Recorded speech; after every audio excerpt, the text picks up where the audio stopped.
the invitation and the invitation to be here. So as you probably noticed, I will just keep up with the French-Canadian accent for the next 45 minutes. So what I would like to do is I would like to present some of the research that we've done and then focusing a little bit more on the last 5 years and looking at coaching and athlete development. There's a lot of people that I would like to acknowledge that have contributed to this talk directly or indirectly, some graduate students, and also the Social Science and Humanities Research Council of Canada that have funded my research for the last 25 years. So the outline of the talk is to first to give you a bit of a framework in terms of understanding sport. So when we talk about sport, triathlon, any sport, what are we talking about? What are the kind of the main elements of sport? And then I'm going to focus on 3 determinants, and those determinants are the activities, the relationship, and the settings. And then I'm going to come up with some conclusion at the end and try to get an understanding of each of these elements. A couple of years ago, we've kind of looking at the literature and trying to understand what sport is about and what sport can achieve and what we can achieve through sport. We developed this model, and it's called the Personal Assets Framework. And it's just kind of a glorified way of looking at sport from an ecological perspective. So sport is it's more than just the athletes, and there's a bigger social and relational aspect to sport. But the first thing in sport that is important is the activity. So when we think about triathlon, we think about what the main element, the essence of sport is what the athlete does. So the athlete is involved in practice, in play, in training, in running, in sleeping, but there's activities that contribute to sport. And that's kind of the essence, it's the main elements. These activities in any sport, and in triathlon, they're not done alone. There's a relationship aspect, and that's the social dynamics of sport. So when we think about social dynamics, it's relationship and the social environment. So when you think about triathlon, there's coaches, there's parents, and then there's all kinds of people that relate with each other that create that environment. And then the other thing is that there's a setting. So there's a physical environment that kind of complete the pictures of what sport is about. And all this changes over time. So when we think about sport for 6, 7-year-old or triathlons for 6, 7-year-old is quite different from 15. The relationships are different, the activities are different, the physical environments are different. So if we put all this together into some kind of a model, we end up with this idea of, we've got on the left side the determinants of sport, which basically are the activities are personal engagement and activity. It's what you do, with who and where. So if you think of any sport that you can do, soccer, triathlon, tennis, or there's something you do as training with some people, with some coaches, or even if it's individual sport, with our opponents, and there's an environment, there's a physical environment. So all this, and if you follow the line there over time, lead at the end of all this is that sport can contribute to performance. So any sport and triathletes, and we're all very interested in producing elite level athletes, that's the performance aspect of sport. But also there's a participation aspect. Not everybody becomes an elite level athlete.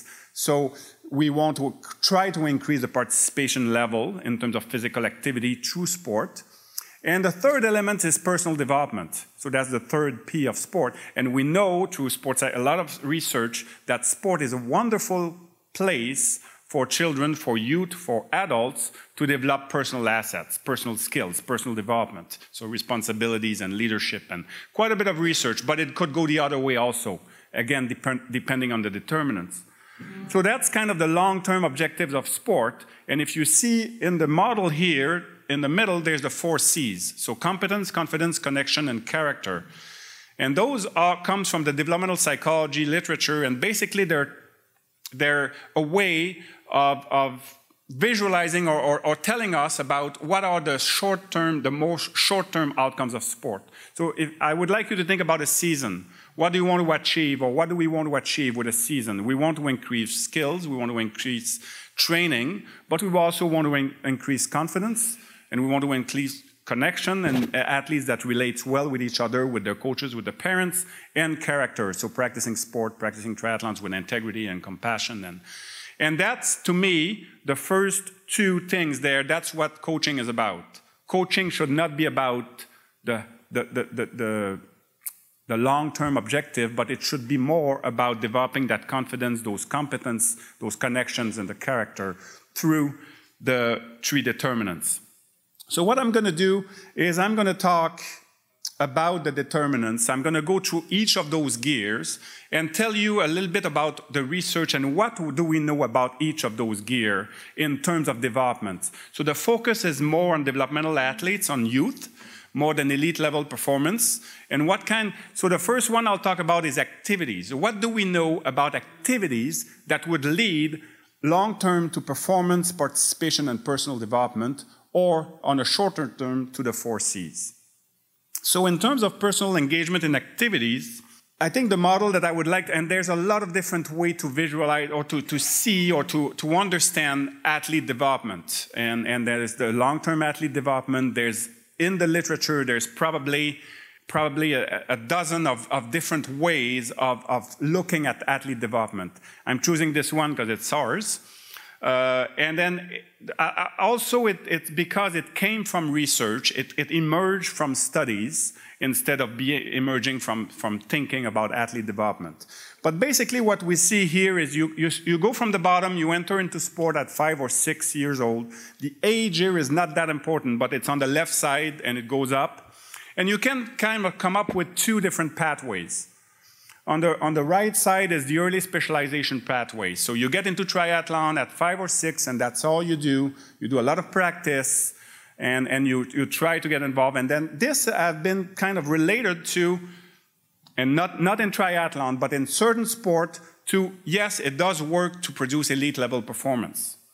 But the cost of that is that less participation, less enjoyment, and more dropout.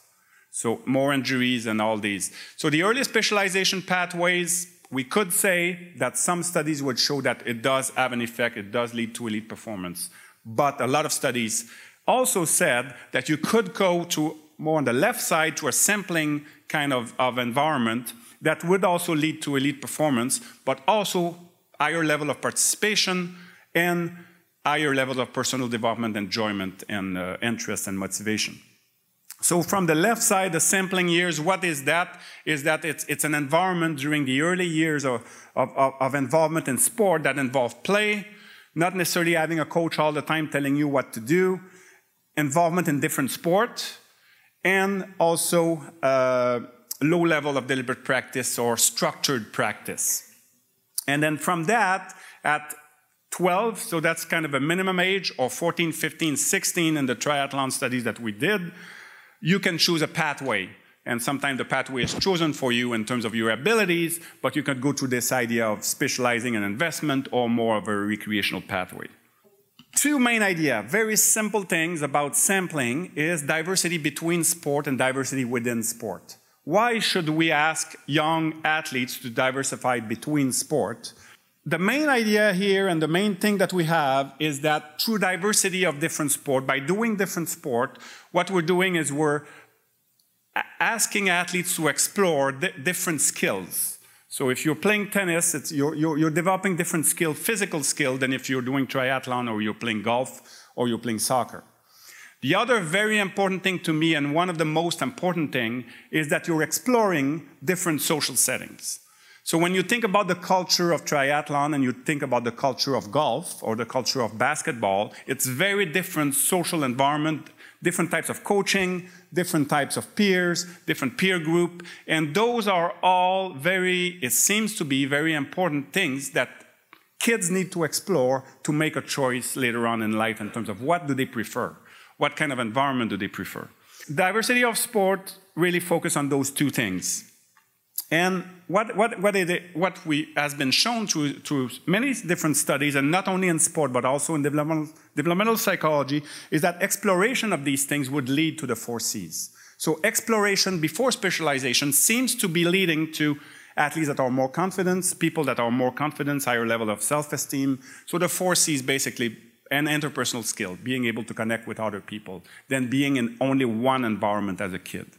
So I put that here because I was kind of wondering about this. You know, at triathlons, there's 3 different events. Is it sampling? Is it a natural way of sampling?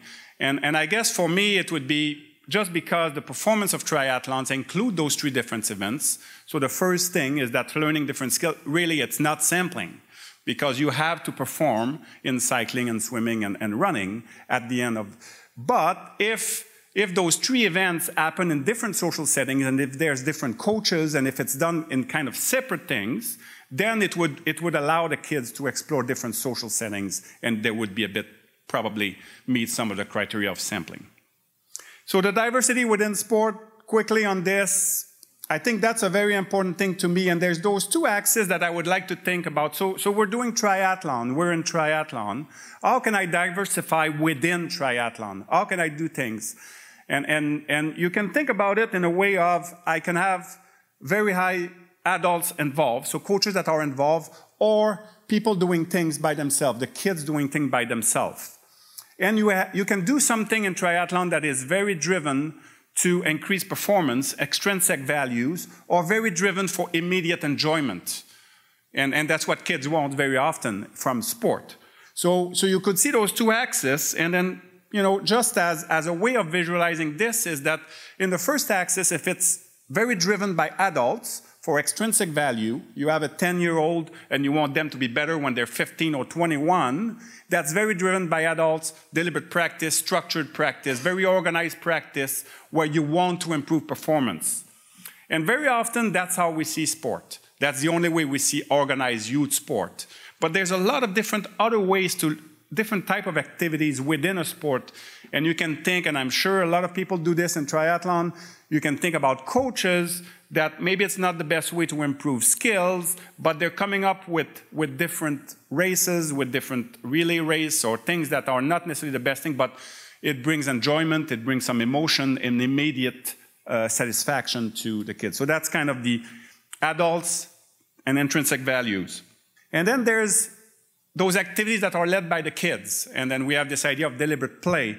And again, I'm not sure what it looks like in triathlon, but it could be those, you know, kids by themselves organizing relay races, or going swimming, or going for bike ride, or doing for. So those are the kind of things that would be led by the kids. Coaches or adults have nothing to say about this, and then it would be done for the fun of it.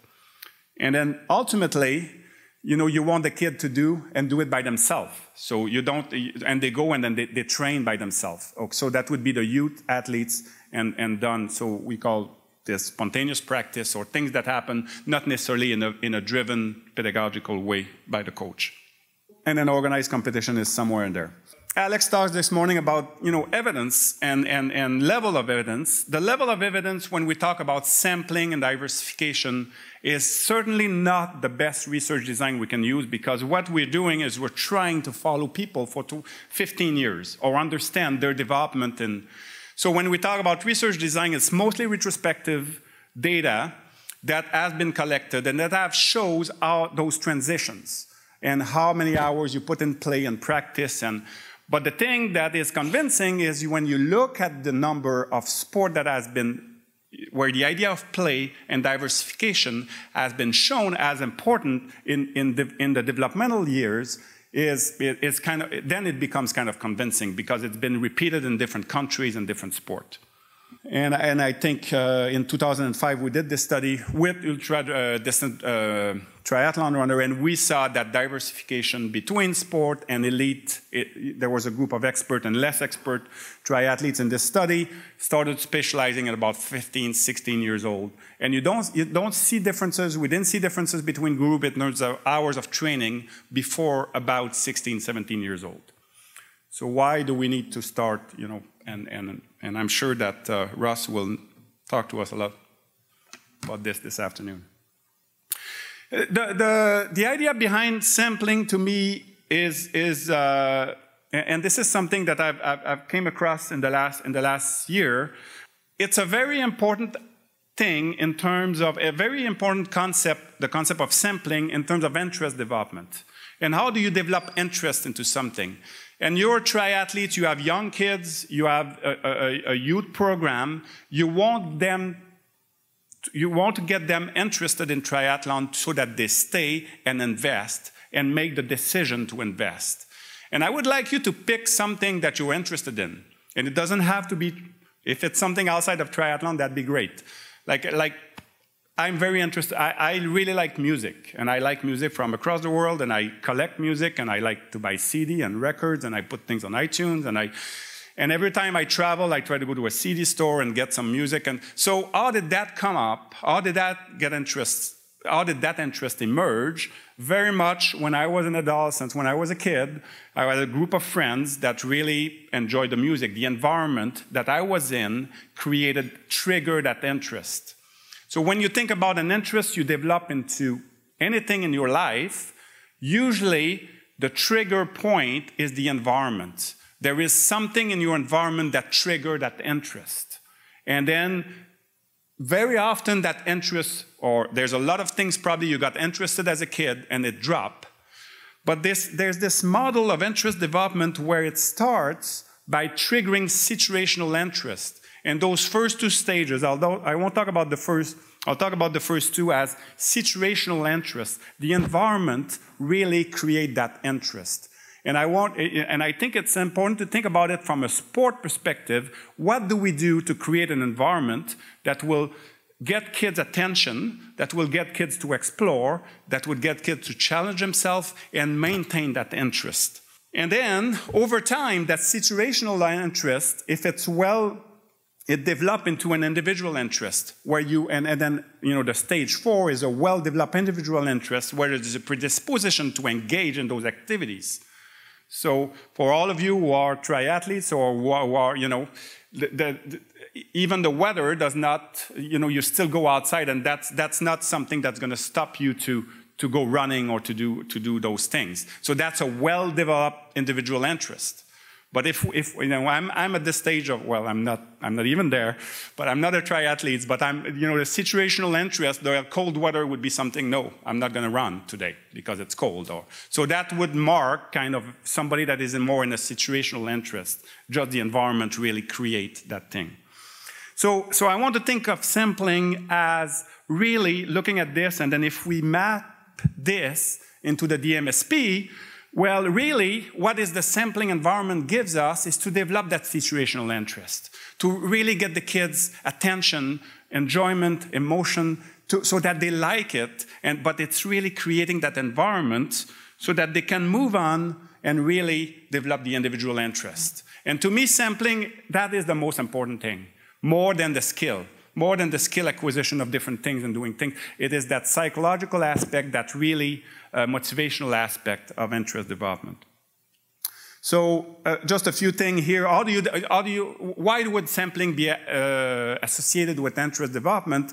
Well, we need to create an environment where you get the attention of the kid, you need novelty, you need exploration, and you need challenges. So those are kind of the thing, and that's what sampling does. Sampling allows you to try these different things. There's novelty, but as a coach, in a program for youth, I think we need to think about these things. And not to say, okay, well, I want to produce, elite level athletes when you're 20, and then really work on those long-term objectives. So it's more short-term for kids, certainly. So the personal engagement and activity, so that first gears, two main points, diversity between sport seems to be an important thing, diversity within sport. So exploring different activities within a sport.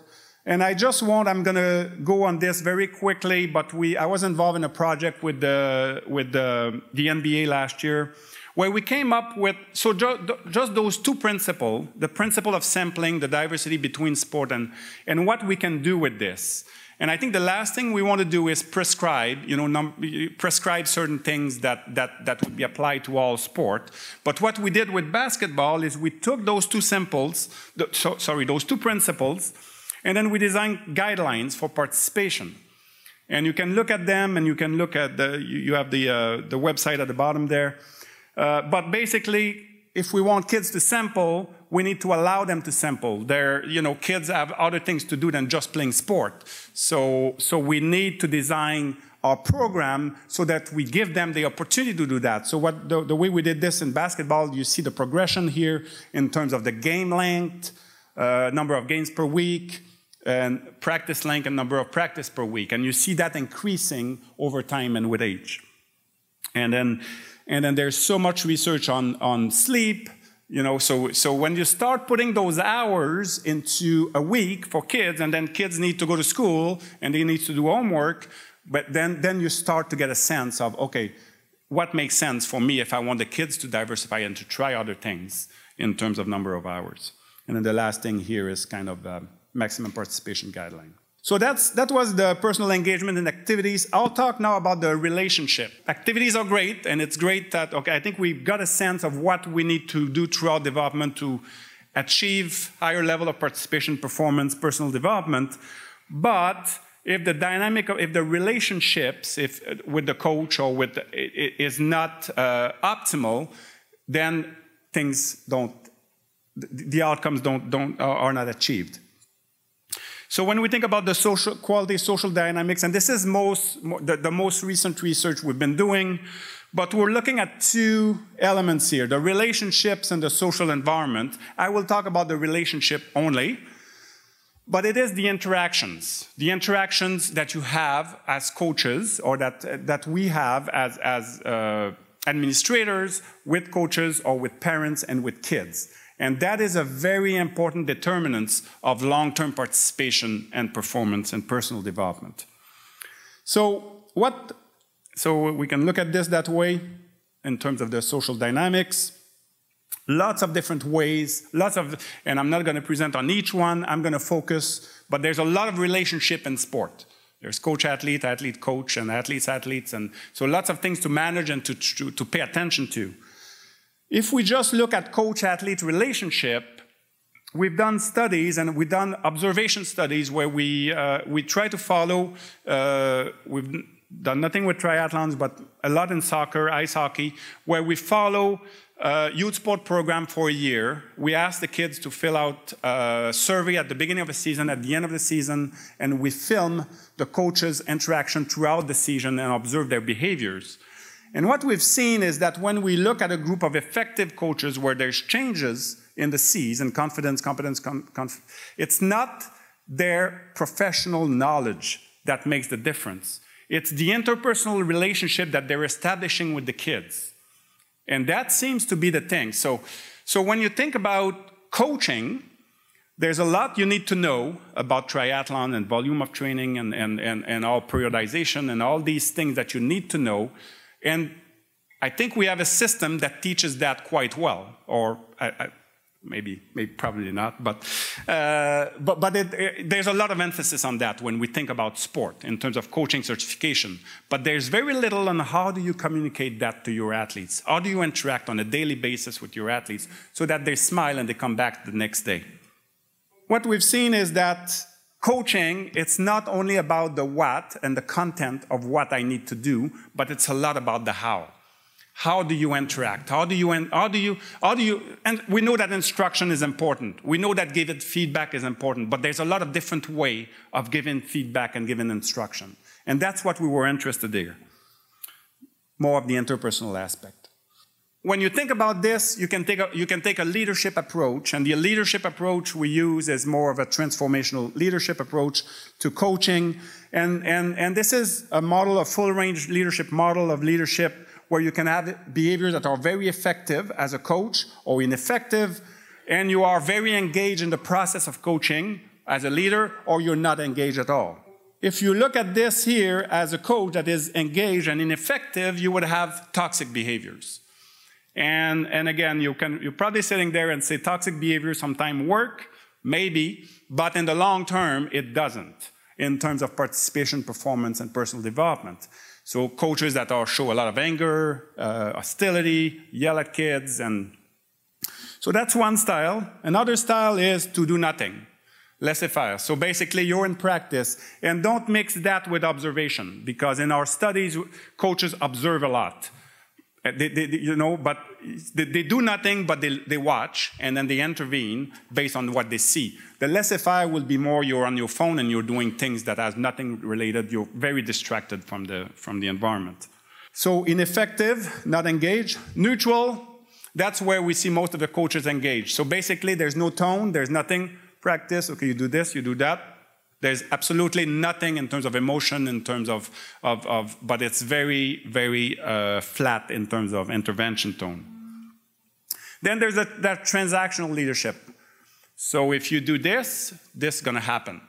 It works. It's, for those of you who have kids, you certainly understand what I'm talking about here. If you don't go to bed now, well, you're not going to have ice cream tomorrow, or there's certain things. So it does work. And that's why it's done this. But over time, it kind of erodes motivation, and it is not the ideal type of intervention. But as coaches, sometimes there's not a lot of time, and transactional leadership has to happen. So you could see here that transformational leadership, where you're very engaged, and it's a very effective way of coaching, of being a leader.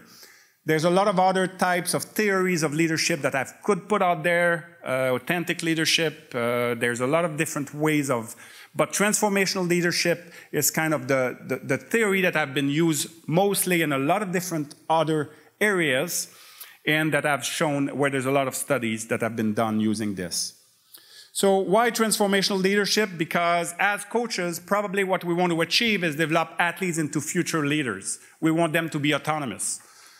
It involves behavior that are designed to empower, inspire, challenge, so athletes make their own decision and achieve those outcomes. So there's the 4C, the 3Ps, and here's the 4I. So what is transformational leadership? So the theory is about the 4I, and I think it makes sense, and maybe you look at it now, but what is it? It's idealized influence. What is idealized influence? You are a role model. You practice what you preach as a coach. And sometimes we don't see that in coaching. Inspirational motivation, basically it's believing in your athletes in a very short way. Intellectual stimulation, it's asking questions involving athletes in the coaching process. And individualized consideration, it's really a person-centered approach, not an athlete-centered, a person-centered. You're focusing on a person more than the athletes. And so when you look at this and you say, okay, that makes a bit of sense, but and those 4I have been related. Correlational studies have looked at it, and it has been related to some outcomes in sport. So when you have coaches that are more inspirational, do more inspirational motivation, but it's done with questionnaires, and athletes fill out these questions, and sometimes we don't really understand if it's, do I like this person, so I'm going to rate them high on those behaviors, or do coaches really do these things? So what we intend to do, and this has happened in the last couple of years, is we wanted to understand what is transformational leadership in coaching. What does it mean in terms of behaviors? So I'm talking to a group of coaches, I can tell them, idealized influence, there's certain behaviors that if you do more often, there will be some positive outcomes resulting from this. So we did literature review, a lot of observation studies, looking at athletes, coach-athlete relationship, filming them, trying to understand those relationships that are more positive. And we did a lot of interviews with coaches. And what we've got is those 11 behaviors. And those 11 behaviors, I know it's a long list, but I'm very happy with those. And I think when you present those to coaches, they look at them and they say, wow, okay, I know a coach, and that's the coach. That's something that they do. And what you have here is, what I'm going to do is I'm just going to go quickly over them, but put them into the 4I of transformational leadership. Okay, so transformational leadership is this overall theory, but now we've got some behaviors in coaching that if we get coaches to display those behaviors more often, we will achieve those positive outcomes more often. So what is idealized influence? It's a coach that will be able to discuss and model pro-social values and behaviors. So basically what they say or what they tell their athletes, they do it also. And I'm sure it doesn't happen in triathlon, but it happened a lot in ice hockey, where you got coaches telling their athletes on the bench, you don't yell at the referee, you have to respect the opponent. And then the next minute, they're standing up on the bench and they're yelling at the referee. And so what does that mean?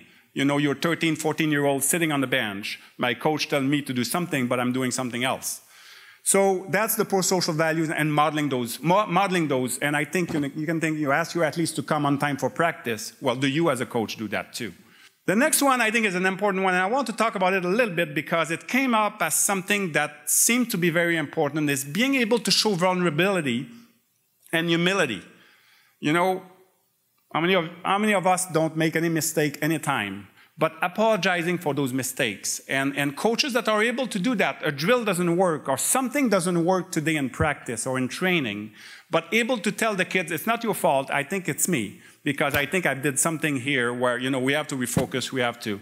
But showing that, think about this in terms of what does that create in terms of environment? Somebody that's able, a leader that's able to do that, it creates some trust. It creates a climate that is very different in terms of relationships. The next one is, the next four are about inspirational motivation. And I think this is what coaches do the most, but discussing goals and expectations with athletes and trying to get that. Expressing confidence, implementing a collective vision, and really working on that collective vision and get the kids to do it, get athletes to do it. The next two are intellectual stimulation. So this is the one where we interview coaches, and coaches tell us all the time, I do that all the time. I always involve my athletes in the coaching process. You observe them, and they don't do it at all. So it's kind of interesting to think that, yes, I do this, but no, observation, no, we don't see that. So it's eliciting athletes' input, asking questions. Instead of telling them about the drill, this is what we're going to do today, this is the type of training we're going to do today, why are we doing this kind of training today? Why do you think we're doing this? So that's a big difference. And and it's not asking coaches to do something differently, we're just doing the same drill, but it's a very different way of presenting the drill, or presenting the training, or presenting the plan. Sharing decision, making leadership responsibility with athletes. And then the last one is individualized consideration. And this is the person-centered approach. And what we find in here, you can look at those three behaviors, but the main thing is paying attention to the person outside of sport. And we did a few studies on swimming where the coach would make a point, those very effective coaches during a practice, to go to each of the swimmer and ask them about how's school doing. Did you watch that movie last night? You know, we had a study with a basketball coach, women's basketball coach, 19 years old, basketball, so women. The coach is a male, but started watching The Bachelor because that's what the athletes were doing, and they were talking about that in the practice, but he was completely out of it. But he said, "Okay, I'm going to watch The Bachelor, and then I can talk to them about that, The Bachelor." So really making a deliberate, decisions about really considering people as who they are. So that's what we call transformational coaching. And now we have a way of kind of observing those behaviors. You can see the 4 high here with the 11 behaviors. And if we go a step further, we can also being able to observe behaviors that are more in the transactional, laissez-faire, and toxic. So it gives us a sense of the how of coaching. It gives us a sense of the intervention tone.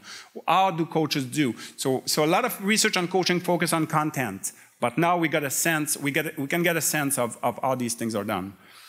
And following a little bit what Nick presented in terms of knowledge translation, we've designed a transformational coaching workshop where it's a half-day workshop. And this is it's not a sales pitch because I'm not selling this, but it really is kind of the evolution of the research. And it's very well received by the Coaching Association of Canada. We're working with Canada Soccer. But the workshop does not focus on the sport. It focuses on the relationship. It focuses on those 11 behaviors that you saw. And it's a way of getting coaches to try to understand each of these behaviors, trying to see how they can implement those behaviors in their coaching more often. Have a look. We've basically in that paper, we just described what the workshop is about. And really the workshop is based, when we think about knowledge translation, it's based on behavior change theory. So very often we talk about effective coaches affecting the outcome, but effective coaches also have those behaviors that sometimes you need to change as a coach. And it's difficult, but the way the workshop is designed is based, each activities of the workshop focus on some kind of a behavior change intervention or technique, where coaches come out at the end with a plan to implement those behaviors more often. I'm just going to move. I think I'm doing okay with time. So the appropriate setting is the last gear. So we talked about activities. We talked about relationships. And I think the last thing is the physical environment. So how does this, and when you look at those three gears, sometimes you can have an intervention on one, and that's going to affect the other two. Sometimes you change that physical environment, and it changes the relationship, and it changes the activity. Or you change the activities, and it changes the relationship. The appropriate setting is mainly how the setting linked to performance, participation, and personal development. And here it's a little bit more confusing in terms of the research because it's not that clear. But we did studies, and we started in 2006, we did those studies on birthplace effect. And over time, I think, it was pretty clear because we did the US and Canada and Australia. And what we found in those studies is that there was a relationship between the size of a town and the number of participants at the Olympic level or professional in basketball and hockey, and we did football, and we did golf, and did a lot of different sports. So size of a town seemed to have kind of an effect on performance, participation, and personal development. Personal development, we only did one. And then over time, people have come up with, they said size is not a very good indicator, so we'll look at density. And then recently, there's two papers, one that I was involved with, talking about proximity. Proximity of and accessibility to kind of facilities. Overall, smaller communities seem to be linked to the future development of performance, participation, and personal development, but you'll see there's caveat in here, and there's studies that don't show that.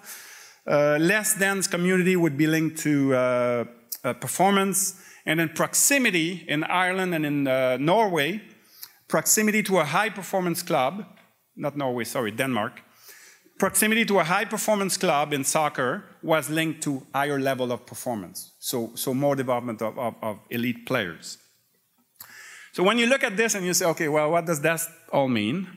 And I can, but when you, I agree with you that it doesn't mean that much because there's something in between that would predict. It's not the size, and it's not the density, and it's not the proximity really that is a direct link to performance and participation, but there's something that it does in the environment that changes the environment and I'll talk a little bit about this.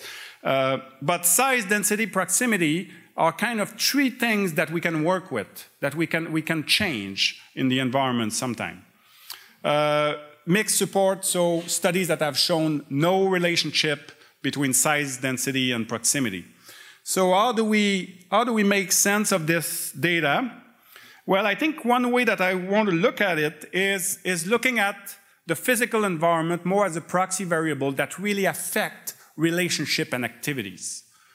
So really what's happening is that the relationship and activities are probably the more proximate change to the outcomes, but if we change size, density, and proximity, so depending on the culture and the sport and this, it could have a very important effect on the developmental experiences, the relationship, and the social environment, and then to the final outcome of the 3 Ps.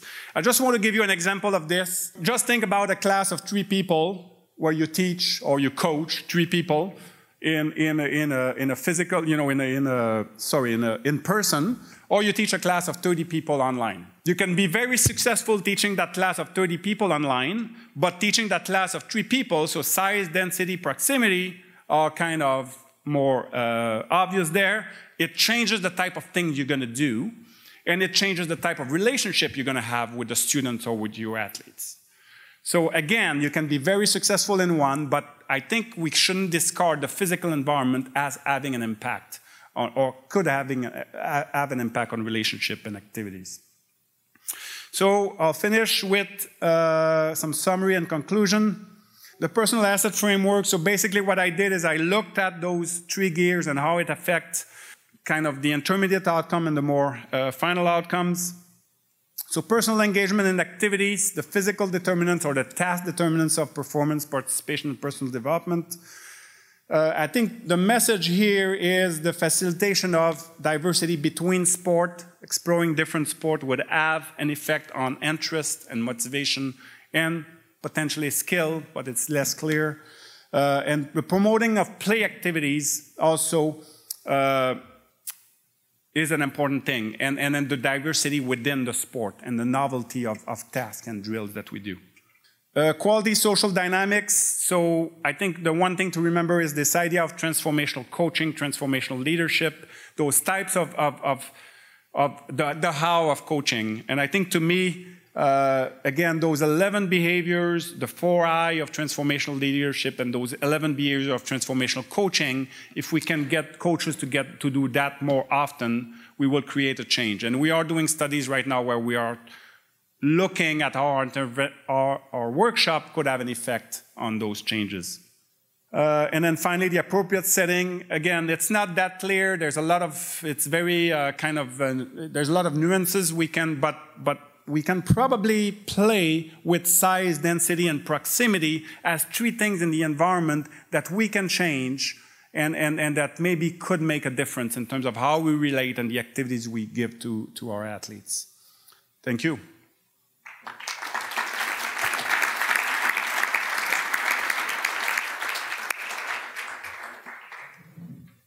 We have a bit of time for some questions.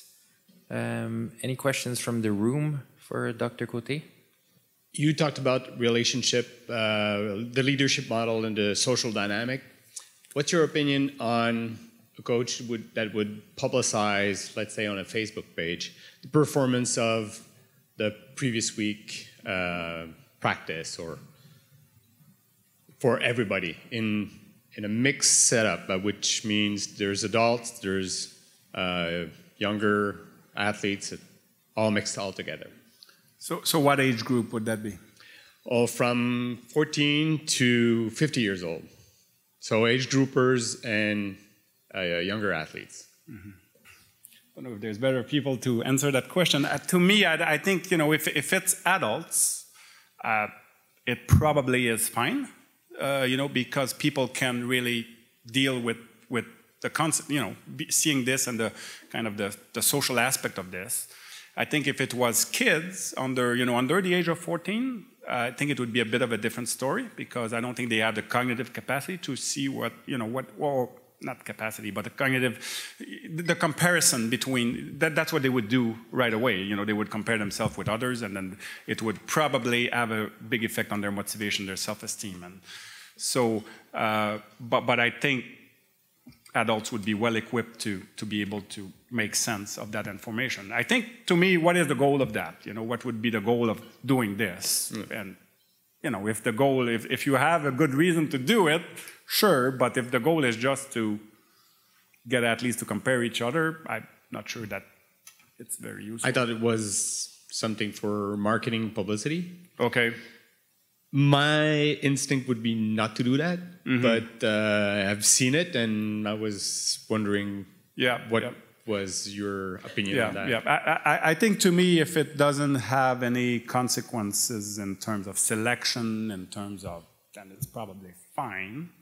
But again, at a younger age, I wouldn't do it. Jean, thanks for your presentation. Did you study the change to have more women in the coaching staff? Did you investigate if a woman or female coach have a different behavior and if it would change the relationship with athletes? I mean, I'm more interested on the young athletes. Okay, so that's a great question.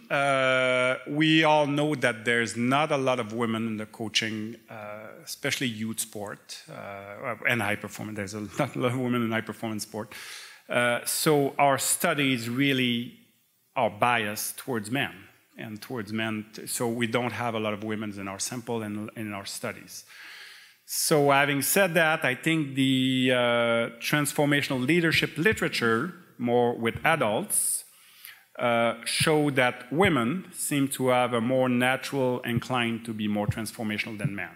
So when you look at those kinds of behaviors, It seems, behaviors of caring, and that seems to be this. It seems to be an easier thing for women to display those kinds of behaviors. But the thing though is that these behaviors could be learned. So there's, and I think, you observe coaches sometimes and it's kind of a natural thing, and you show them the behaviors and say, well, I've done that all the time. But I think it's just a realization of what you do sometimes, and those very small little things you do can have a huge difference in terms of how the athletes feel. And that could be learned. And I think there's a lot of evidence in medicine and nursing and education that those behaviors could be learned through workshop. We'll see. I think we're doing the studies now, and we're not sure if it could, but we'll yeah. Please join me in thanking Dr. Côté.